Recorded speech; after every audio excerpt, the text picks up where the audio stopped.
시편 44편의 시인과 백성은 왕이신 하나님의 도우심이 절실한 형편입니다. 절실한 형편에서 시인은 하나님이여 우리 귀로 들었습니다. 우리 열조가 우리에게 일러주었습니다. 하고서 절절한 그 심정을 시의 처음부터 더합니다. 열조의 날에 하나님이 열방을 쫓아내시고 이스라엘을 심으신 일을 아뢰는데 실은 지금은 하나님이 언약 백성을 열방 중에 흩으셨습니다.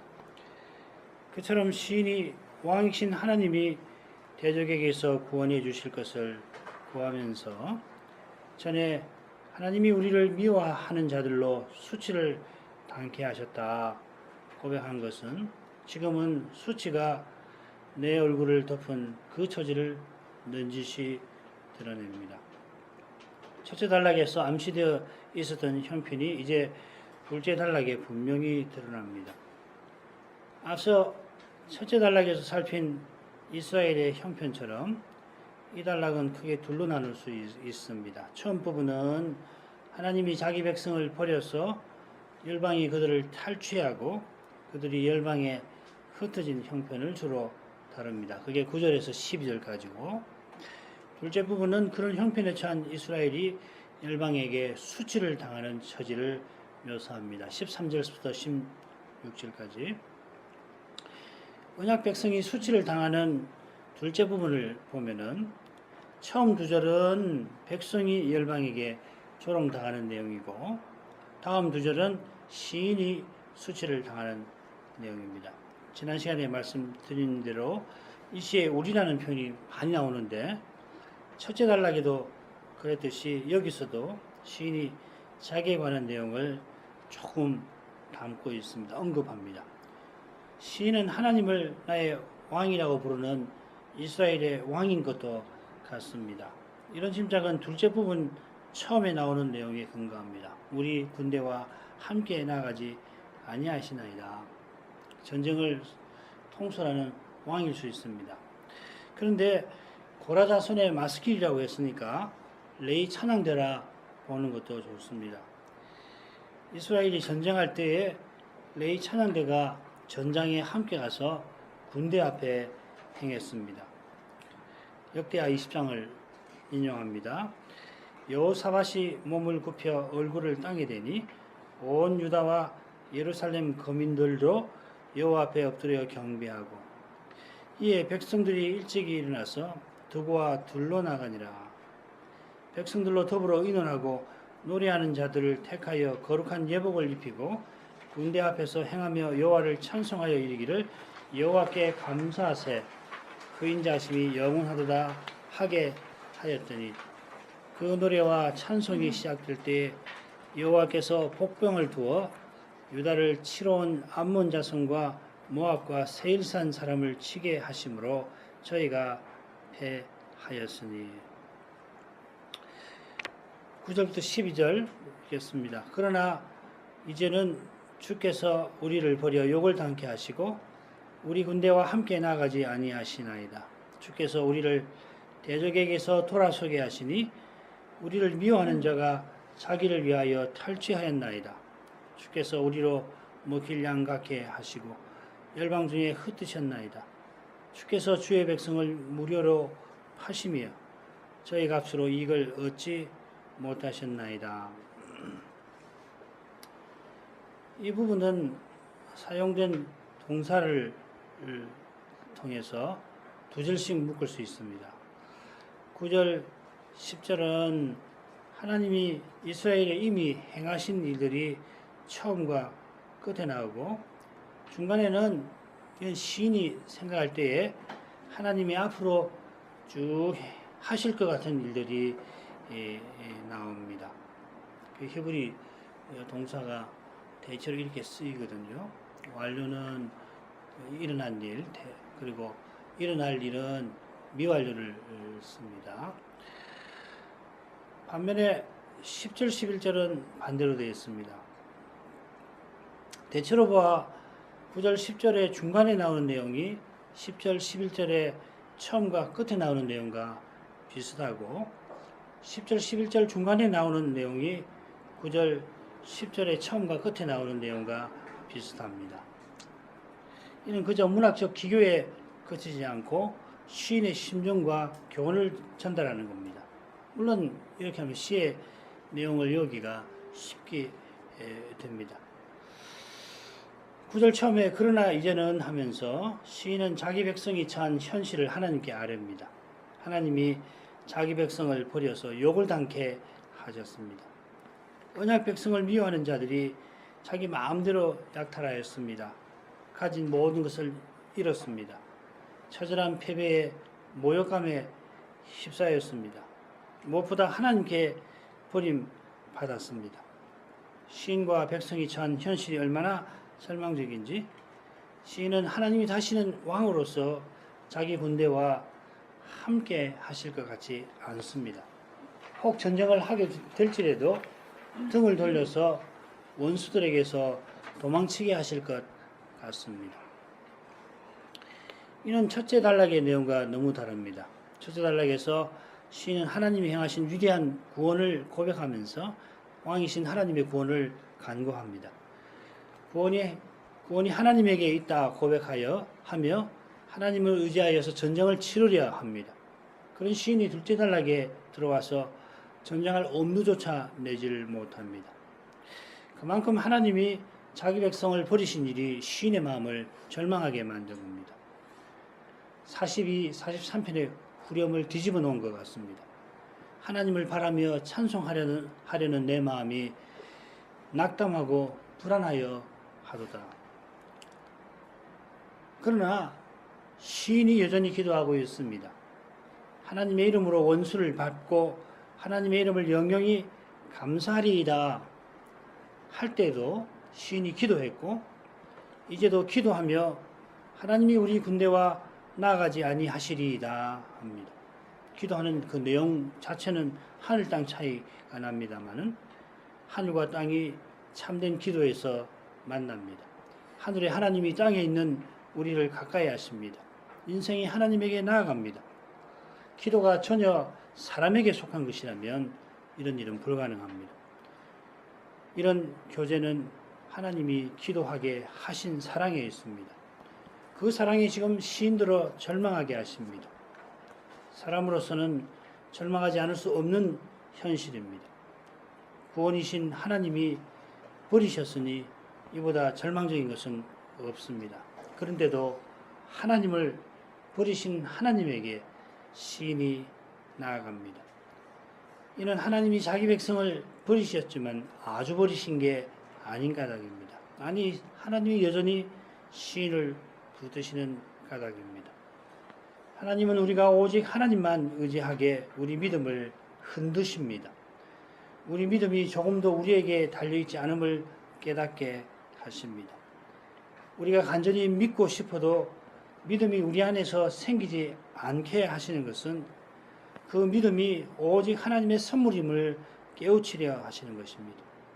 그런 까닭에 믿고 싶은 마음도 일으키시고 믿지 못하는 자신에게 좌절하게 만드십니다. 우리를 붙드시는 주님의 손이 우리의 믿음을 흔드십니다. 흔드시는 손이 우리의 믿음을 여전히 붙드십니다. 흔들린 믿음에서 사라질 것이 없어집니다. 사람을 의지하고 자랑하는 것이 사라집니다. 세상 행복을 바라는 그것이 무너집니다. 기도는 하나님의 선물입니다. 주님이 자기 백성을 버리시니까 미워하는 자들이 자기를 위하여 탈취하였다 했는데 그 형편이 먹힐 양과 같습니다. 열방이 언약 백성을 양을 먹듯이 이스라엘의 좋은 것을 다 취합니다. 그래서 12절 하반절에서 저희 값으로 이익을 얻지 못하십니다 하고서 하나님께 말씀을 드립니다. 하나님이 이스라엘을 심으셨는데 그 열매를 하나님이 취하지 못하시고 열방이 가져갑니다. 이는 하나님이 주의 백성을 무료로 파심입니다. 이는 열방 중에 자기 백성을 흩으심을 가리킵니다. 첫째 단락에서는 시인이 이스라엘을 힘센 황소로 묘사하며 열방을 들이받고 짓밟는 것을 바랐습니다. 짓밟을 것을 바랐습니다. 그러나 이스라엘의 현실은 힘없는 양이 곧 도살당해서 먹힐 처지와 같습니다. 이런 현실에서 어떻게 시인이 힘센 황소를 떠올렸을까요? 시인의 소망은 어디서 오는 것입니까? 우리 소망은 어디에 있습니까? 현실에서 소망을 얻고자 하는 것만큼 절망적인 게 없습니다. 그저 몸부림치는 우리 자신만큼 절망스러운 게 없습니다. 이것을 깨닫지 못하면 참된 소망은 신기루에 불과합니다. 아니, 영광의 소망이신 주님이 함께 하셔서 우리가 이것을 깨닫습니다. 주님만 바라지 아니하면 우리 마음은 주님 아닌 것에 빼앗깁니다. 주님을 말하면서 주님 아닌 것을 구합니다. 거기서 벗어나는 일은 주님의 사랑에 있습니다. 그 사랑이 우리에게 시련을 안겨줍니다. 13절부터 16절인데 사역을 그냥 읽겠습니다. 주께서 우리로 이웃에게 비웃음을 둘러선 자들에게 조소와 조롱을 당케 하실 것이라. 주께서 우리로 열방 중에 말거리가 민족 중에서 머리 흔들거리가 되게 하실 것이라. 종일 내 능욕이 앞에 있었고 수치가 내 얼굴을 덮어도다. 비웃는 자와 후욕하는 자의 소리에 원수와 보수자의 연고로. 말씀드린 대로 13, 14절, 15, 16절은 사용된 동사에 의해서 구분됩니다. 한글 개역은 동사가 많이 나오죠. 각 절에 여러 개가 나오는데 실제로 13, 14절에 각각 한 번, 두 번, 15절에 한 번 동사가 나옵니다. 닮게 하실 것이라, 되게 하실 것이라, 덮어도다 이렇게 나옵니다.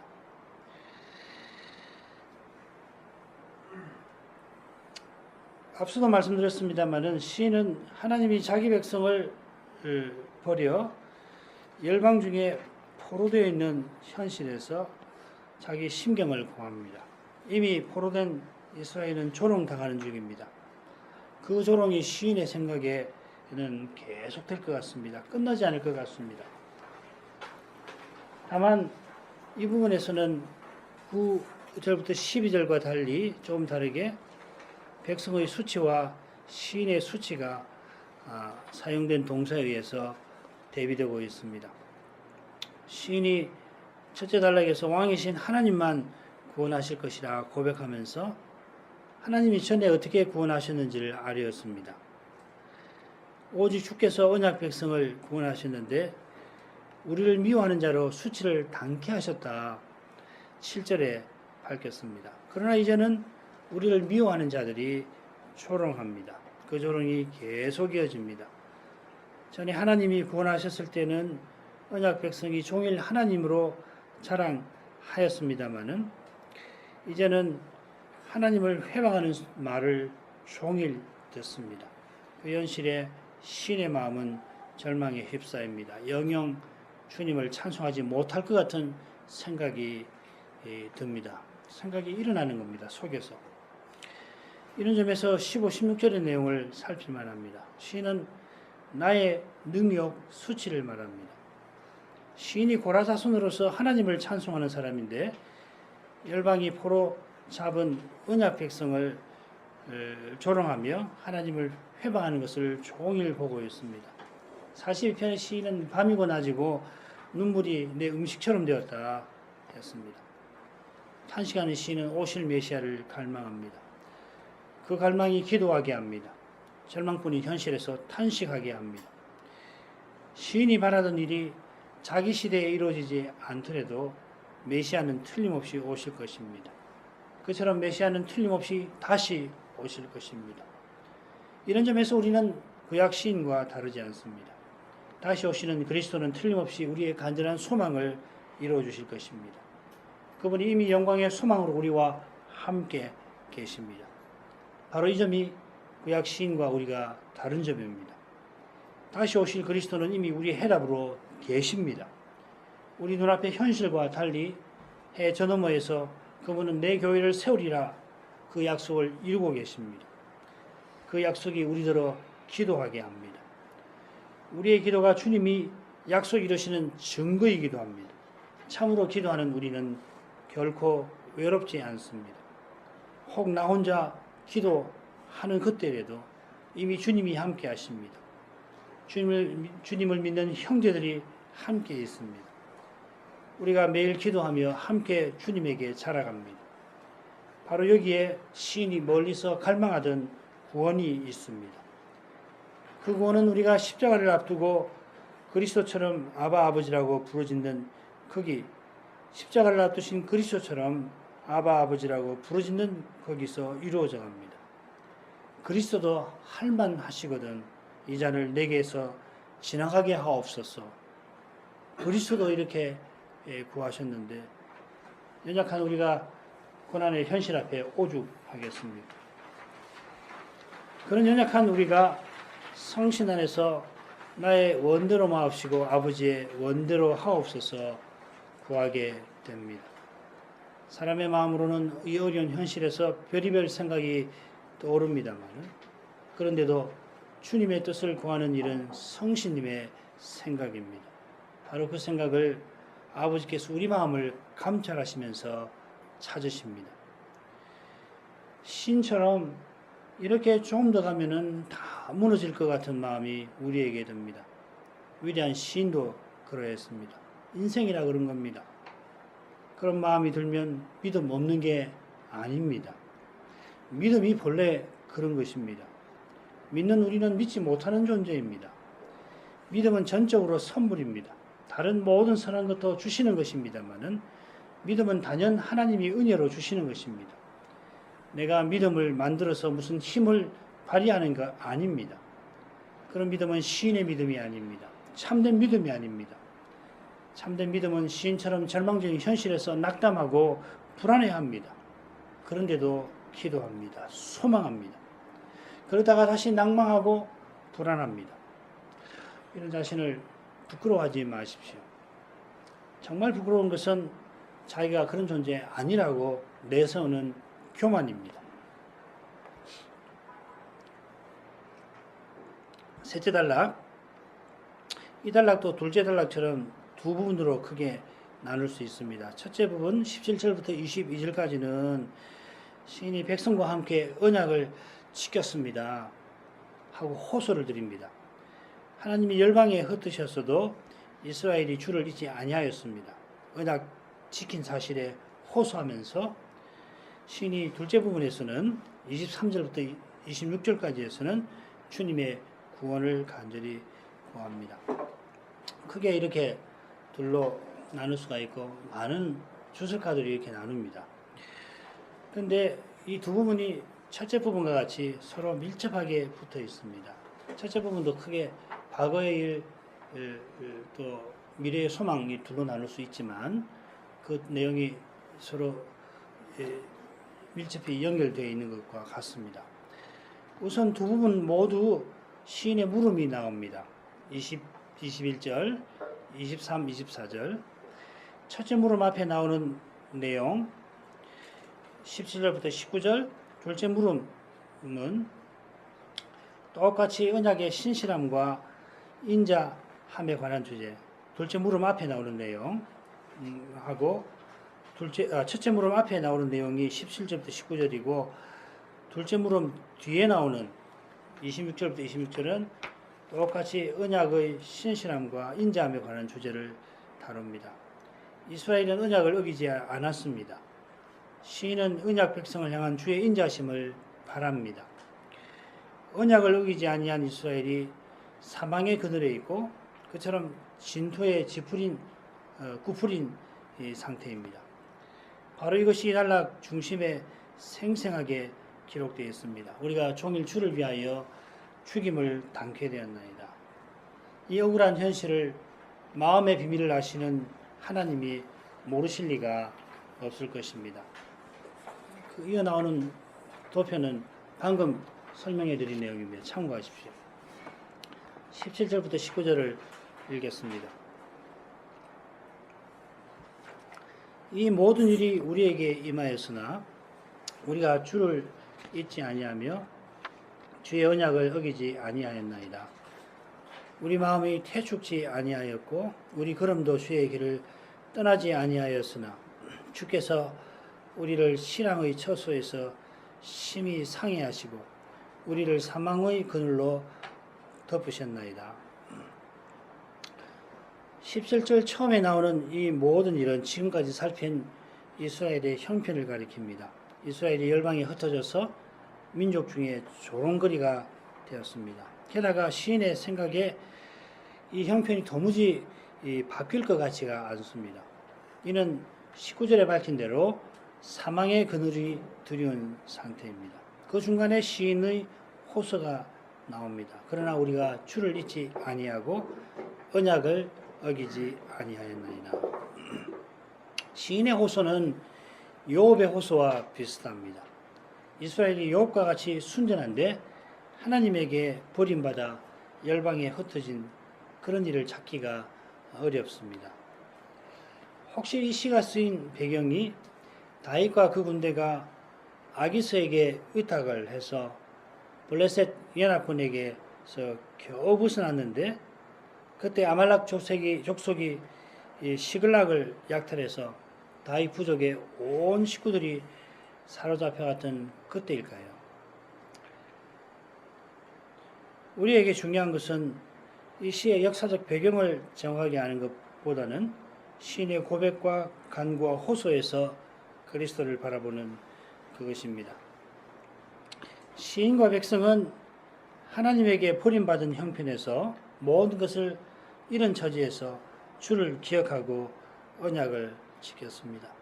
그런 까닭에 시인의 생각에 소망의 빛이 완전히 꺼져버린 것 같은 현실인데 그런 현실을 기도로 아는 것입니다. 하나님이 버리셨습니다만 주를 기억하게 붙드셨습니다. 모든 것을 잃게 하셨습니다마는 반드시 이루어져야 할 그 언약을 지키게 하셨습니다. 하나님이 요업에게 시련을 주시듯이 우리가 중대하게 죄를 짓지 않더라도 하나님이 우리를 징계하십니다. 하나님 자녀여서 징계하십니다. 자녀니까 하나님 가까이 나오게 하시려고 징계하십니다. 징계받을 때에 내가 죄 지은 여부를 아는 것이 물론 중요합니다마는 욥의 경우처럼 하나님은 시련을 내리시는 이유를 끝내 알려주지 아니하시곤 합니다. 욥은 징계받는 이유라도 알면은 좋겠다 생각했습니다마는 하나님은 욥이 자기가 하나님 앞에 누군지 철저히 깨닫게 하려 하셨습니다. 징계받으면은 즉시 온갖 죄가 생각나는 우리가 경건한 욥에 비하기는 어렵습니다마는 징계받는 이유를 알려는 우리 마음이 징계하시는 하나님을 향하는 것이 그분의 사랑을 바라는 것이 틀림없이 유익될 것입니다. 그분의 사랑 안에서 우리가 우리 자신을 바로합니다. 우리 죄도 하나님의 사랑 안에서 바로 깨닫습니다. 그처럼 백성의 마음이 하나님에게 등 돌리지 않았고 그들의 걸음이 주의 길을 떠나지 아니하였습니다마는 하나님은 실랑의 처소에서 자기 백성을 심히 상해하셨습니다. 이 실랑의 이 처소라고 하는 것은 사람 살 수 없는 죽음의 장소를 가리킵니다. 사망의 그늘로 우리를 덮으셨다는 표현 역시 이스라엘의 죽음을 가리킵니다. 하나님과 거룩한 사귐을 나누며 사는 것이 이스라엘의 생명인데 그 생명의 처소에서 그들이 쫓겨났습니다. 쫓겨났는데도 그 마음이 쫓아내신 하나님에게 등 돌리지 않았고 하나님의 길에서 그들의 걸음이 떠나지 않았습니다. 이 얼마나 놀라운 일입니까? 하나님이 신실한 이스라엘에게 이런 일을 행하신 게 놀랍고 이런 일을 겪어도 여전히 하나님에게 신실한 이스라엘은 더욱 놀랍습니다. 그러나 이스라엘의 신실함은 비할 수 없이 놀라운 하나님의 사랑에 있습니다.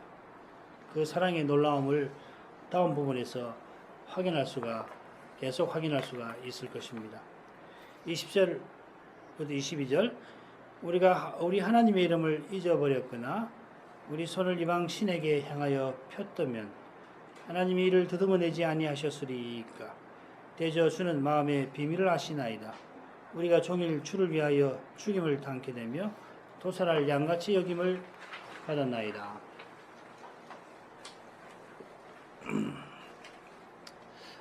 앞서 시인은 백성이 하나님을 잊지 아니하였다 고백했는데 여기서는 하나님의 이름을 잊지 아니하였다 말합니다. 이 하나님의 이름이라는 표현이 첫째 단락에 5절 8절에 나왔죠. 첫째 단락에서 이 표현은 자기 백성을 구원하실 일을 시인이 바라보면서 구원하신 또는 하실 일을 바라보면서 쓴 것입니다. 여기서는 손을 이방신에게 향하여 편다는 표현과 대조해서 하나님의 이름을 부르는 것입니다. 예배드리는 것입니다. 그러나 우리가 잊지 말아야 할 것은 예배드리는 것은 그저 종교 행위가 아니라 하나님을 향하는 것입니다. 그리고 거기에 우리의 참된 구원이 있습니다. 만일 언약 백성이 하나님 대신 이방 신을 섬긴 일이 있다면 하나님이 대번하셨을 것입니다. 하나님이 가장 원하시는 일이 우리가 하나님 가까이 하는 거고, 그처럼 우리가 우상을 섬기는 것이 하나님이 가장 미워하시는 일입니다. 손을 들어 펴는 것은 이 드러낸 행위니까 능히 하나님이 더듬어 찾아내십니다. 더욱이 하나님은 마음의 비밀을 아시는 분입니다. 열길 물속보다 알기 어렵다는 한길 사람 속도 하나님의 깊은 빛나는 눈에는 그 빛이 다 드러납니다. 그분이 우리 마음을 지으셨습니다. 우리 부패한 마음을 새롭게 하셨습니다.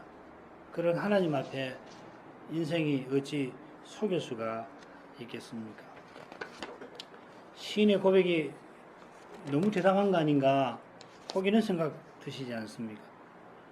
평범한 인생은 어려운 일을 겪으면 죄부터 생각이 나고 그 생각하면 할수록 고구마 줄기 캐듯이 줄줄이 죄가 드러나서 하나님 앞에 자기의 의로움을 말하기가 불가능합니다. 억울함이 불쑥 일어나도 이내 가라앉혀야 합니다. 지금 시인은 죄 많은 인생이 거룩하신 하나님 앞에 마음의 순결함을 주장하는 것입니까?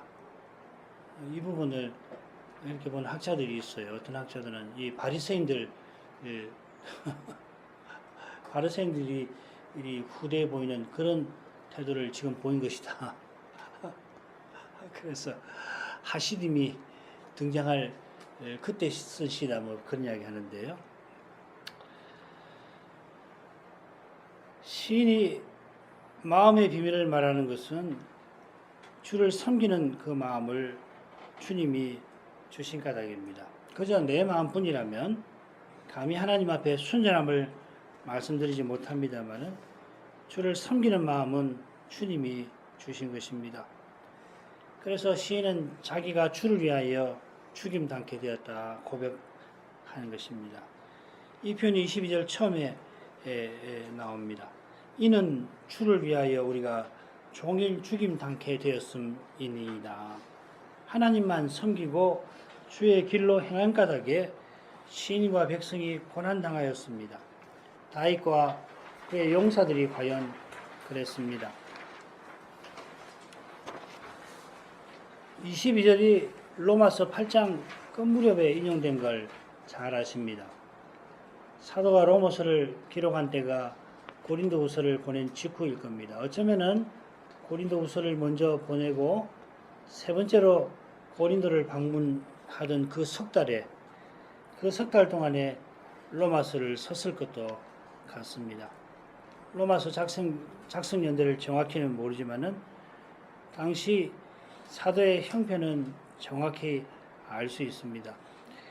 고린도후서에서 직접 밝힌 대로 사도는 항상 예수의 죽음을 자기 몸에 짊어지는 태도로 고린도를 방문하려 했고, 가서는 고린도 신자들의 마음을 빼앗은 거짓 선생들과 싸웠을 것입니다. 거짓 선생들과 싸우는 일도 실로 힘들지만은 고린도 신자들이 이 거짓 선생의 거짓말에 속아서 얼마나 사도를 비난했는가 생각하면 사도가 고린도에서 지내던 석 달 내내 말 그대로 종일 예수의 죽음을 맛보았을 것입니다. 그러나 사도는 바로 이어서 시편 44편 17절처럼 이 모든 일을 말하면서 승리를 확신합니다. 그러나 이 모든 일에 우리를 사랑하시는 이로 말미암아 우리가 넉넉히 이기느니라. 우리가 주를 위하는 마음은 우리를 사랑하시는 주님이 주신 것입니다. 주님의 사랑이 주님을 위한 고난을 견디게 합니다. 그저 견디는 것만 아니라 넉넉히 이기게 합니다. 이 표현은 종종 정복자들보다 더 낫다 하고 번역이 되곤 합니다. 겉보기에는 사람의 깨와 힘이 우리를 이기는 것 같아도 참된 승리는 종일 주를 위하여 고난당하는 신자의 것입니다. 장차 승리할 뿐만 아니라 고난당하는 지금 승리합니다. 주를 위하여 고난당하는 이것이 승리입니다. 주님의 사랑을 맛보지 않고 고난받지 아니합니다. 받지 못합니다. 주님의 사랑이 전부인 사람만 고난받습니다. 어떻게 남의 것도 빼앗고자 하는 사람이 자기 것을 버립니까? 주님을 얻고자 하는 사람만 주님의 무엇이든 기꺼이 버립니다. 그래야 넉넉히 이깁니다. 뭐든지 버리는데 질 게 없는 것입니다. 23절부터 26절 주여 깨소서 어찌하여 주무시나이까 일어나시고 우리를 영영히 버리지 마소서 어찌하여 주의 얼굴을 가리우시고 우리 고난과 압제를 잊으시나이까 우리 영혼은 진토에 굽으리고 우리 몸은 땅에 붙었나이다. 일어나 우리를 도우소서 주의 인자심을 인하여 우리를 구속하소서. 23, 24절은 각각 시인의 간구와 질문으로 되어 있습니다. 깨소서 하는 간구는 잠자리에서 일어나소서 하는 간구와 사실상 같습니다. 그러니까 26절에 일어나소서 하는 것과 다르죠.